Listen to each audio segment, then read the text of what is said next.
Ladies and gentlemen, what's going on? Welcome back to Super Mario Galaxy. I'm going to go ahead and say this now. This is the finale. Yes, we're finishing things up today. We've only got 1 star left to get. Then we're going to go through the storybook, and then we're going to go take on Bowser for the last time in this Let's Play.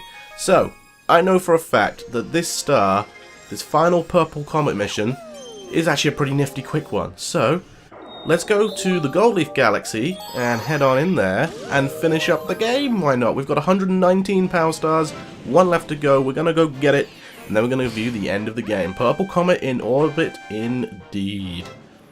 Alright, purple coins in the woods. Like I said, this one's a really easy one.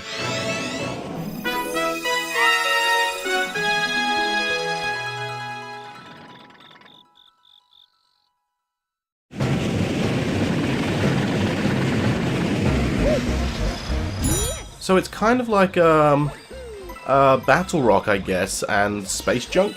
Was it Space Junk? Not Space Junk. But there are 100 coins exactly, and we're just on this timed path to get to the end of the level. So, and what's great about it is the bees on the way will even give you a little update, like, oh, you should have 20 purple coins at this point. So this is actually a pretty easy one. Okay, and like I said, we've got 3 minutes to do it, so yeah, it's pretty easy. So this guy will be like, oh, you should have 20 coins. So yeah, they make it kind of easy to know if you need to go back or not. And even if you do need to go back, chances are it's easier probably just to restart. Alright, let's long jump for that one. Oh, missed it. There we go. Okay, and this bit I would say is probably the hardest bit, just because if you want to go quickly, you sort of have to jump from one beam to the next. Just like that. Then let's long jump for that one. See, like, it's not difficult, it's just maybe a little bit time consuming to make sure that you get all of them. So yeah, it looks like you should have 50 by this point. So I think I've got them all. 50 purple coins, yes I do. Okay, don't forget to jump over that first. Ground pound. Let's grab the coins on this vine swing. Very fine. Okay, grab those. And, oh, up we go. Oh, I meant to jump like that. There we go. So this bit, I would say, these ones here are probably the hardest one. Well, I don't know, they're not exactly hard to get. Like, I'm gonna just go ahead and say this is not a hard mission at all. Especially for, like, the engine room. You know. There we go. Should have 70. Yep, thank you. For letting me, for letting me know that I am, in fact, on target. So this bit looks a bit tricky, doesn't it? Oh, okay. Okay, so I know what you meant to do here. You meant to either side flip or back flip into it. I've hardly used the side flip in this Let's Play, have I? But okay, this one looks a little tough. Let's back flip onto this rail and try not to fall. There we go. Oop, bit of a frog in my throat there. Sling our way over here. I believe we should have 90 going into the final section. Oh my goodness, don't fall off. Don't fall off, there we go. Ground pound this, should have a vine. Very good, shake, shake, shake. 10 to go. Isn't that right? Did you get 90? Yes, I did. And again, super quick and easy to finish this bit off. It's only taken us like 2 minutes so far. Uh-oh, missed that one. Okay, make sure we don't miss our ride. There we go. Okay, grab you. Thank you. And 3 to go. Got 1 back here, and then 2 more. Yeah, there we go. A very easy final start to finish off this Let's Play. And once we grab that, we will have 120. I don't know why I did that. I went to triple jump, but I just missed the 3rd jump, so I just ended up double jumping, and it was lame. It was lame indeed. Alrighty, there we go. Very good, very fine. In fact, that will take us back to Rosalina. Oh, I didn't know that. Oh. Alright, there we go. Galaxy complete. And yes, we will save our game. Thank you very much, game, for asking me to save you. We now have enough star power to go to another world, but before that, we must help your special one. Bling! I love the music, it's so good. Are you prepared to travel to the center of the universe? No! Not yet. Please speak to me again when you are ready. Okie dokie. So, before we finish things off, I'm going to go into the library. Now, we've unlocked various chapters of the storybook as we've played along the game. I think there's just a different number of stars you need to get for each chapter. And now we're going to go ahead and read the story. It's only going to take like 5, 7, 8 minutes, something like that. If you don't want to listen or watch, then skip to the time on the screen now to the next mission, okay? Okay. Now, for those of you who do want to listen to the storybook, it's actually pretty cool, so I recommend that you just shut up and listen. No, I'm just kidding. You can not shut up and listen. Let us begin. It's a really neat story, and the music and the pictures are all fantastic. So, okay, here we go. Chapter 1, The Celestial Duo. Our story begins a very, very long time ago with a young girl. One day, this girl spotted a rusted spaceship holding a small star child. "What's your name? Are you lost?" the girl asked the star child. "I'm Luma, and I'm waiting for Mama. She's coming home for me on a comet," said the star child, who had been waiting all day and night. "Don't worry, I'll wait with you," the little girl promised to Luma. At nightfall, the little girl borrowed her father's telescope and peered into the sky. She looked and looked, but she saw nothing. Hours turned into days, and then years, but still the sky revealed nothing. Finally, the little girl sighed and said to Luma, "If we stay here looking much longer, I'll be an old lady soon." But then she had an idea. "Why don't we go out there and find your mother ourselves?"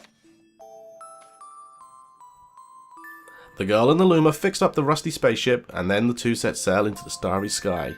And this is how the search for the celestial mother began. Chapter 2, Starbits. Days passed with no sight of the comet or even a single planet. Instead, asteroids extended for as far as the eye could see.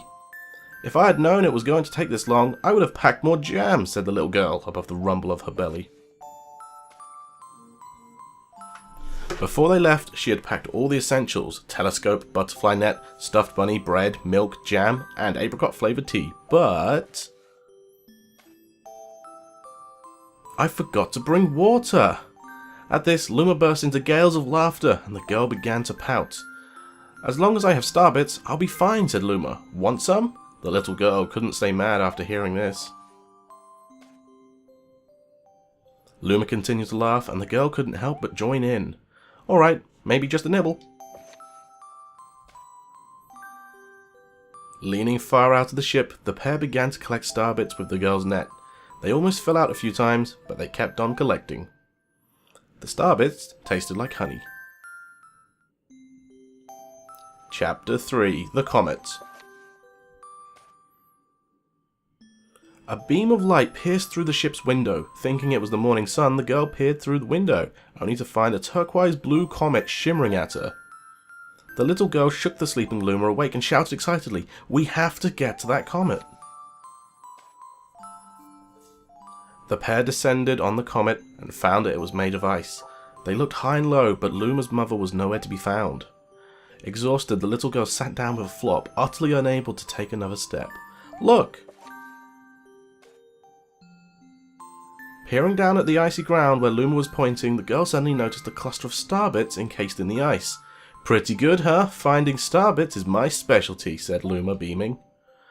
"There's ice here, but it's so warm. I bet there's water here too." The two decided to stay on the comet for a while. Riding the turquoise comet, the pair continued their search for Luma's mother. Chapter 4, The Dream. One night, the girl dreamed about her own mother. "Where are you going?" she asked, her mother's retreating back. Without turning, her mother replied, "Don't fret, dearest. I'm not going anywhere. I'm always watching over you, like the sun in the day and the moon in the night." A wave of sadness washed over the girl. "What about when it rains, and I can't see the sun or the moon?" Her mother thought for a moment before responding. "I will turn into a star in the clouds and wait for your tears to dry." When she awoke, the girl's face was damp with tears. "You have starbits in your eyes," said Luma to the girl. Wiping her face, the girl replied, "These are tears, not starbits. I'm crying because I'll never see my mother ever again." And this Luma began to cry too. "Mama! Oh, Mama! Wah!" The pair travelled through the starry skies, and though they encountered many other comets, not one of them held Luma's mother. Luma was despondent. Now, Luma, the rain clouds won't go away if you keep crying, the girl said, giving Luma a squeeze. I'll give you a present if you stop. The girl closed her eyes and said gently, I'll take care of you. With these words, she felt a small spark in her heart. Chapter 5. Home. The kitchen will go here, and the library will go over there, the girl said busily to herself. We'll put the gate here. Ever since the girl took Luma under her care, she had been bustling about at a feverish pace. It's a lot of work, but it's worth it to make a happy home. It turned out that star bits weren't the only thing buried in the ice. There were tools and furniture unlike any they have ever seen, and the girl used them to build a home. Looking at the completed house, Luma remarked, Don't you think it's awfully big for just the two of us? With a library, bedroom, kitchen, fountain and gate, it was certainly spacious, but still, something seemed to be missing. If only my father, brother and mother were here, the girl said wistfully. Indeed, the house was too large for its two small residents. That night, clutching her favourite stuffed bunny close to her heart, the girl fell asleep in the starship. Chapter 6. Friends.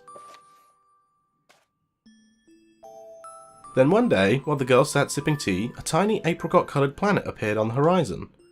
From the planet, another Luma of the same colour emerged. Do you two know each other? The girl asked the two Lumas gleefully. Despite the girl's excitement, they seemed uneasy.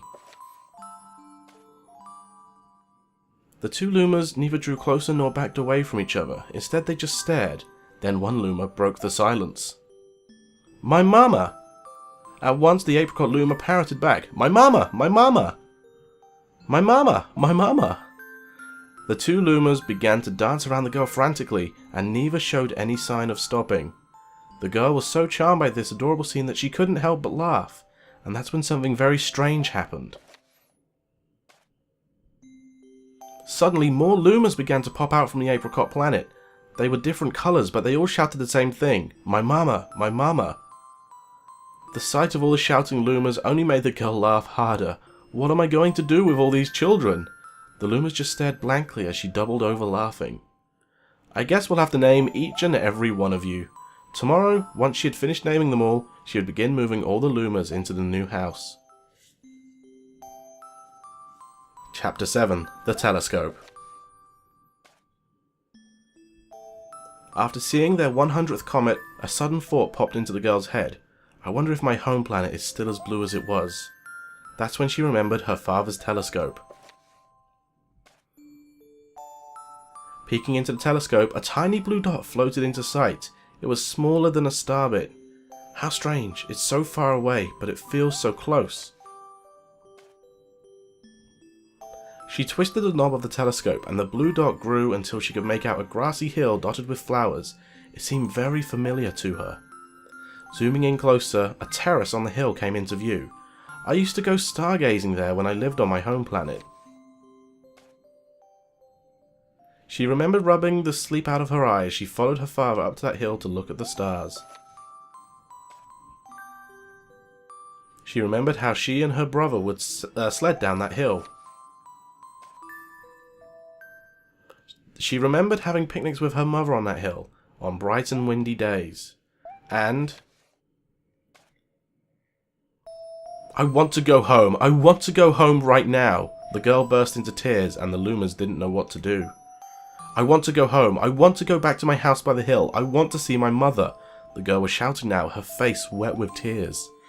But I know she's not there. I knew all along that she wasn't out there in the sky because she's sleeping under the tree on the hill. The girl's cries echoed through the stars and a hush fell over the area. Chapter 8. The Wish. Though usually quite cheery, one day the girl became sad again. Luma drew close and tried to comfort her. Mama, you still have me. And don't be sad about your mama, because she's a part of you. That means she's always close by. It's like me. I love starbits because they remind me of my mama. No, the girl said, unable to stop the tears. A lonely look flickered across Luma's face, but it was soon replaced by a wide grin. I have an idea. I will transform into a comet, a soaring comet that can carry you on this journey. With that, Luma, trailing bands of white, soared high into the sky and just as quickly started to plummet back down. Kaboom! Kablam! The ground shook and the bright light poured out of the crater that Luma had created. The bands of light twisted together to form a comet tail, and then Luma emerged, reborn as a comet. The girl could scarcely believe her eyes. But how? She kept asking. Our destiny as Lumas is to transform into different things, said a red Luma who suddenly appeared. Stars, comets, planets, we can become all of these things. When I grow up, I want to become a star that will make someone special smile, said a green Luma. A blue Luma chimed in. That Luma turned into a real cutie of a comet, didn't he? All of the Lumas together said, No more crying, Mama. Thank you, said the girl in a whisper, and she pulled the Lumas close and hugged them. From that day on, starbits no longer fell from the girl's eyes.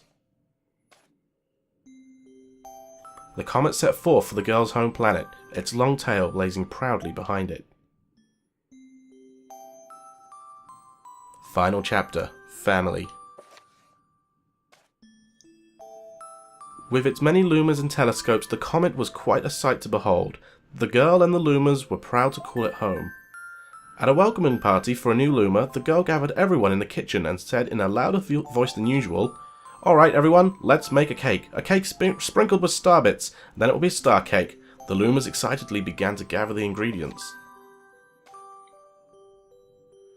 As she watched the Luma scurry about, the girl smiled and thought to herself, This is my family now, and I will stay with them until they're ready to leave the nest.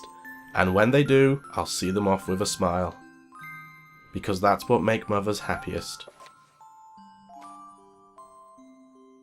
That night, when the girl lay down to sleep, a soft light enveloped her and reminded her of the blue planet she once called home. But it would be very nice to return to home once every 100 years to nap in my favourite sleeping nook. The comet carrying the Lumas and the girl continues on its journey this very day. With more family members in tow that can be counted, it's said that the comet visits the girl's home planet once every 100 years, its proud white tail glittering in the sky. The end. That's all. That's all. My story is finished. So pretty neat little backstory there, as we get to actually learn about Rosalina and how the observatory came to be. You know, it's pretty cool. I really like it. I am kind of sad that the Luma which she initially found kind of like, you know, transformed into a comet and then shot off, but I like to believe that it's the Luma. I don't know. I like to believe that that Luma is the one that sort of turned into the comet there in the middle of the observatory, but I know it's not. I know that's the meteorite which they landed on and stuff like that. So yeah, pretty cool. I like it. Just a bit sad that the main Luma she found had to go. But anyway, time to talk to Rosalina and travel back to the center of the universe. Alright then, off we go. So we've already seen this cutscene. I'll skip this cutscene because we've already seen it. However, we're going to do this mission again, the Fate of the Universe. We've already done it once. We're about 20 minutes in, so this is going to be a long one, including all the credits. But it's time to redo the Fate of the Universe and not die once. In fact, I wonder if I can just do like that. Yeah, how about that for a... There we go. Look at that. Yeah, you can long jump a lot in this to speed things up if you really want to. That was risky. I was like, I'm not gonna die once, and then I end up doing these crazy like speedy tactics, which I probably shouldn't be doing. Up we go. And can we just long jump there? No, we can't. It's really weird because you like jump out of the gravity field and then it just pulls you back in. It's really bizarre. Like as you fall it back into the beam. Okay, up we go. No, down we go. This way. Okay, I thought I got hit there, but apparently I just bumped into his face. It's fine. Alright, Melty Molten section. Let's go. No death today, please. Oh, didn't mean to triple jump there. Okay, long jump across there. Okay. Like that. Oh, uh-oh, that was close. Okay, there we go. Very good, very fine. Let's go again. This will be Oh, the ice section. We all know how this went last time. I think I died twice on this section. Oh. Yep, I'm dead. Well, that's fun. Alright, here we go again. Let's not die on this one, please. Because I've got a universe to save for the second time and get the real ending to the game. Alright, like that. Let's ignore the 1-up because we don't need it. Pretty sure we can just long jump there. Oh, I got hit in the face. This is where we're going to die now, isn't it? There we go. Alright, next section is Dusty Dunes. I thought it was Space Junk, but that's coming up next. So let's go. There we go. Oh, not get hit by the fire, thank you very much. Lots of fire bars, which I like. I think it's cool. How it reminds me of, obviously, the classic Bowser stages. Alright, star bits are there to guide your way. We'll ignore the 1-up this time, because... And then this is the bit which confuses me, because, like, it's meant to be anti-gravity, yet you sort of just flick in between being in gravity and being out of gravity. I really don't understand that section. Like, they could have just left that as it is and it would have been fine. Alright. Bullet Bill section. Again, long jumping in is our friend. Flump. We'll just run under him. Another Bullet Bill, which actually is probably the same one. Oop, that was not quite what I wanted to do. There we go. Lovely. You know, I'm actually going through this quite quickly. Oh! I've got no idea how I managed to dodge the bonsai bill there. I definitely didn't dodge that bullet bill. Okay, grab this. There's another bonsai bill coming. Damn it, because I don't want to miss my platform. I don't want to miss my ride. Okay, bullet bill, go away, go away, go away. Nope. Oh, there we go. I just managed to get through there. And here we have it. We're back on Bowser's planet. Well, yeah, planet, I guess. And Bowser Jr.'s here, of course. Looking for Princess Peach, too bad, because she's with me. Mario! I will save you again. Alright, and of course, he's going to start firing the meteorites as soon as we move. Bowser's up there. Not going to do a damn thing. He could probably stop us better than Bowser Jr. could, but doesn't matter. Okay, here come the meteorites. And of course that's going to cause the platform to fall. Okay, so let's just try and grab the life shroom. Do I need the 1-up? I don't need the 1-up. Alright, and here we have Bowser. Same cutscene as last time, but let's go for it because it's cool.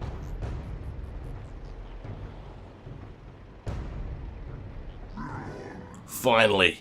You got here just in time to see the creation of my galaxy in the center of the universe. Watch and weep.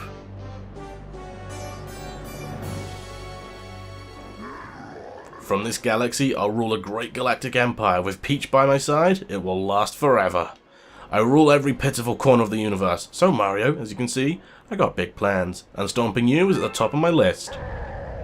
Alright, here we go once again. The exact same fight as last time. He's going to start in his boulder form.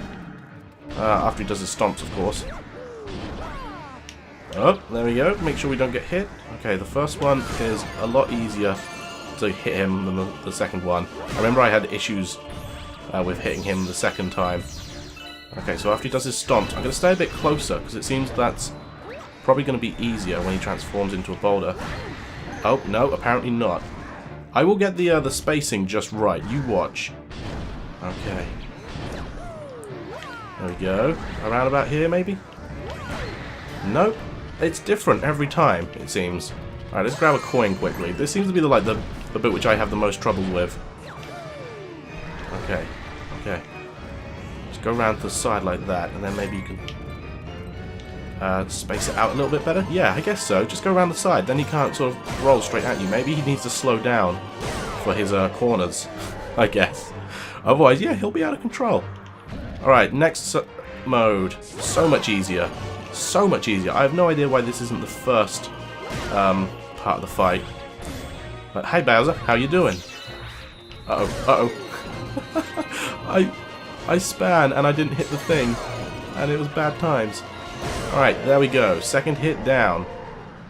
It's going to take him back to his third and final stage, where he is going to do his shell attack. He's going to do lots of jumps, lots of fire. We're just going to have to try and survive. Okay, There we go. Oh, maybe he didn't do as many jumps as I thought. Rolling attack is fine. Let's grab a coin. He's going to get out of the rolling attack. And I missed. Okay, that's not good. Oh, he's going to do it again. That is fine by me. Okay. Run around. Try and cut him off. Boom. Hit him in the butt. Okay, there he is. Boom. Very good, very fine. Final stage. Here we go. Lots of fireballs incoming. Nothing to hide on or behind this time. Ooh, look at the star bits. Okay. So now he's going to do his jumps. Doesn't he jump like 6 times this time? Oh, fireball. Fireball. Okay. Oh, did he stop because I was, I got hit? There we go. There we go. Okay, he's on that side. You can kind of see where he is. 2 more hits to go. There's 1. And here comes 2. I missed. There we go.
Do you hear the baby stars?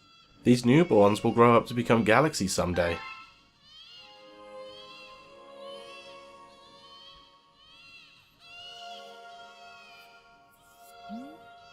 When stars die, they turn to stardust and scatter across the cosmos. Eventually, that stardust reforms to create a new star, and so the cycle of life continues. But the cycle never repeats itself in quite the same way. So, you'll see.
Oh.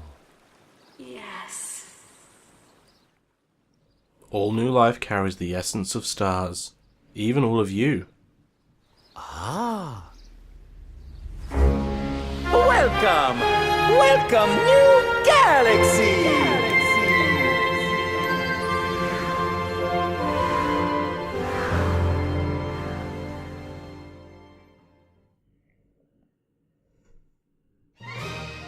So there we have it, ladies and gentlemen. Super Mario Galaxy has had its conclusion. So the cutscene that you saw just there was the same cutscene as you'll see if you beat the game after like 60 stars.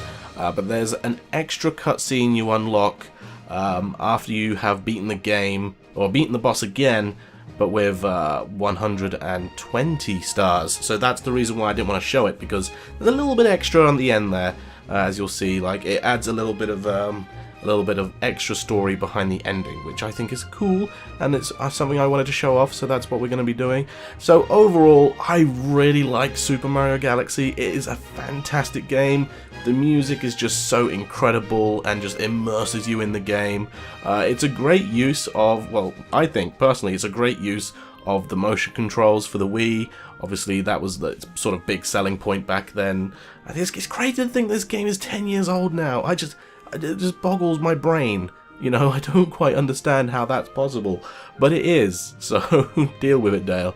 Oh, there's Bonefin. Who? Or Kingfin? I can't remember. Yeah, Kingfin. Yeah, one of my least favorite galaxies. But yeah, I'm super happy with how this series turned out. We made decent progress. We did it in a decent number of episodes. We had a couple of funny hiccups.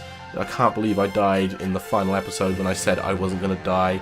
But it's just because I got trapped underneath one of those stupid ice cubes. Like, but it is a cool story behind it, and I love the storybook, how you get an insight into Rosalina, how she was this little girl on presumably Earth, and the fact that she ate star bits sort of changed her.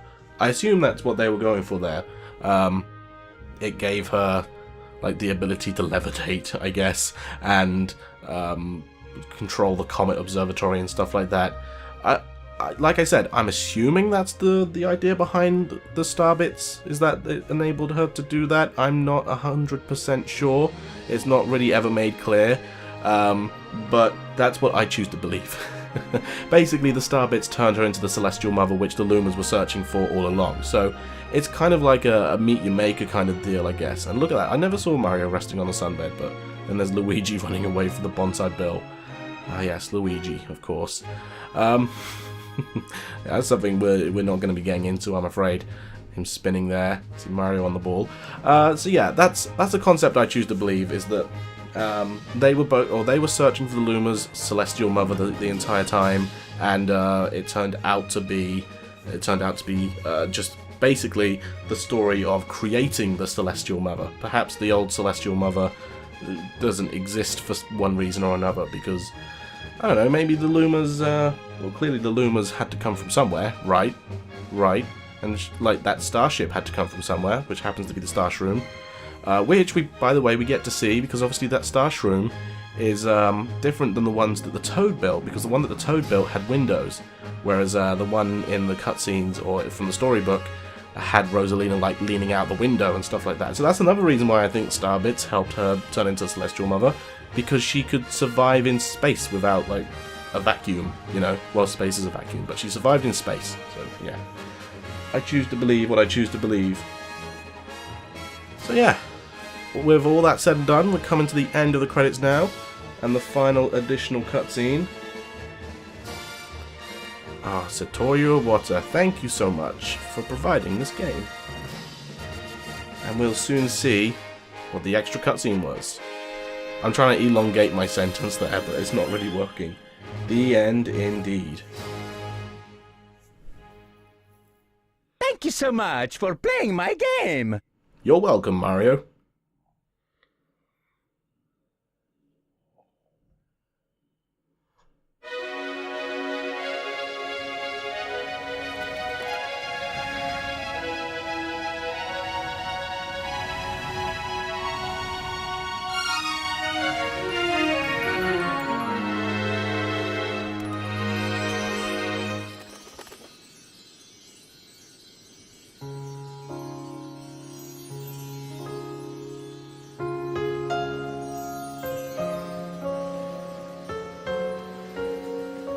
Thank you. I will watch over you from beyond the stars.